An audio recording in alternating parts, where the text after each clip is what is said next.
Yeah, as we're starting to really ramp up into the hurricane season, I hope we can get some of those issues fixed. Tonight, we were just tracking one last fading shower, and that's when I'm going to begin on the WDSU First Warning Weather Doppler radar. Tangipahoa Parish, a couple of sprinkles, if anything, between Kentwood and Hammond. That's all I could find on the Doppler tonight. So that's where we start, and we'll go right into temperatures from there. What we're watching for the real-time temperatures, steamy 70s, some of us already to the 80s, are still holding on. That's officially here in town. The lakefront's at 84 as well, 79 Bogalusa, but we're going to jump right into the latest on Hurricane Erin.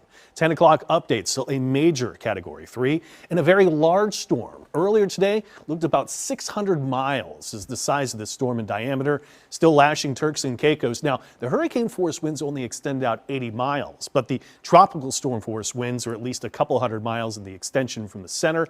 Winds 125, northwest movement at 8 miles per hour. We also have tropical storm alerts, Turks and Caicos, watches for the Bahamas. But we also have alerts that went up today for the East Coast, for the Mid-Atlantic. In the Outer Banks, North Carolina, we have tropical storm watches here. We also have storm surge watches all the way up and down the coast. We've got a lot of heavy surf out there too, so a lot more alerts that are there. What we're watching for this particular storm, it is going to be a very large storm, and as it gets up close to North Carolina Outer Banks, we can still have hurricane or tropical storm force winds. Let me revise that, but this is going to be a very large storm, still going to be very powerful by that time, but probably upgrades will be made to tropical storm warnings between now and then as it gets closer. This is still going to churn for several days through midweek, as it's going to be a pretty powerful storm. And it doesn't make landfall, though. As we're going to see in the track right now, it stays out to sea. Goes right between the chute Bermuda and the North Carolina, Nags Head area, Outer Banks. Finally dips to a Category 1 as it gets into cooler water, and that won't be until the end of the week into the weekend. But again, no official landfall from it. National Hurricane Center at 7 o'clock our time. First tropical wave we're going to discuss. Second tropical wave, really not a big deal. Next couple of days, maybe some development out of it. By the time we roll to Thursday, it's going to move into a zone where there really won't be much of a chance of development. Marginally favorable water right now, those waters where the storms really start to explode, where Erin just got through. So this is new here. We're going to show you on WDSU First Warning Weather is that we have our forecast here out of the U.S., the forecast out of Europe.